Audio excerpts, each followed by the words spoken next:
Every move 80-year-old Charlie Crane makes is a struggle. He blames it on what happened to him here, inside his assisted living facility. So here's the bathroom.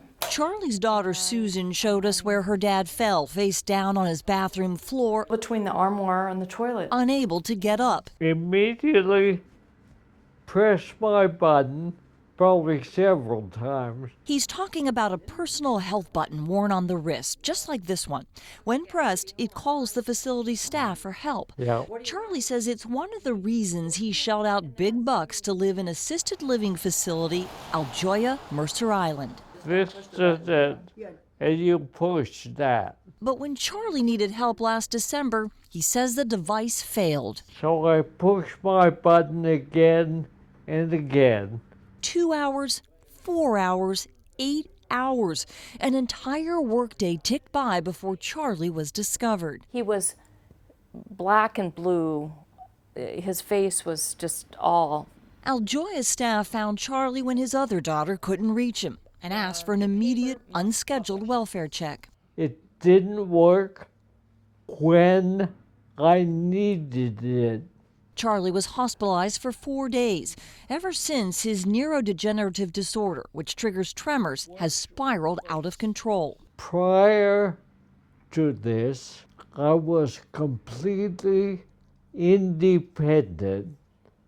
Now I am completely dependent.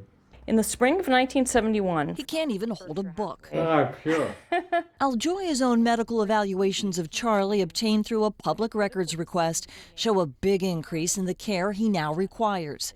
Frustration mounted when Susan attended a residents' meeting where the fall was discussed. really angry. And they told the community that the reason no one came to Charlie and came to help him is because Charlie couldn't push his button. And that pushed Charlie's buttons, enough to hire attorney Ian Bauer to sue Aljoya and facility operator Era Living. They need to know that this is a concern. Aljoya told me that on the day of Charlie's fall, staff tested that wrist button, and it worked. The company declined an on-camera interview, but issued this statement. We take this matter very seriously and care deeply for the well-being of our residents. Aljoya prides itself on providing high-quality care and service to those who call our community home.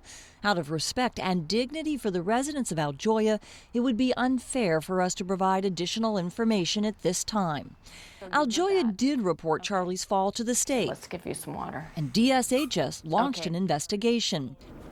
We got a copy of that file, and inside it we learned that Charlie's complaint wasn't the first. In fact, this email reveals that another resident actually warned Aljoya long before Charlie's fall. She had spent her entire first night at the facility calling for help, pushing the button, and no one ever came. And the DSHS documents show when the alarm company came in to test the system, it found problems. The state investigator writes that during random testing, the alarm company reported that Charlie's replacement button, quote, did not consistently transmit and that it was intermittent. Then after activating a personal receiver in Charlie's bathroom, it was 100% consistent. No matter who pushed the button, it simply wasn't communicating with the receiver. The state investigation found no violations, issued no fines, because Aljoya self-reported, acted immediately, and added coverage. Kind of go on here. While the law requires a communication system for assisted living facilities, it says nothing about how to test or when to test them. There is no policy on how to maintain the devices. Now that we know, we need to do something about it.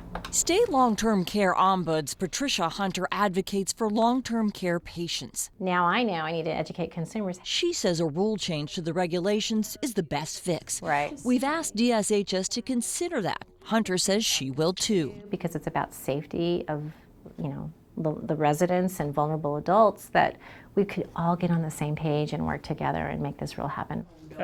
Charlie says despite all that's happened, he considers Aljoya his home and plans to stay. The most important thing is be sure everything works properly.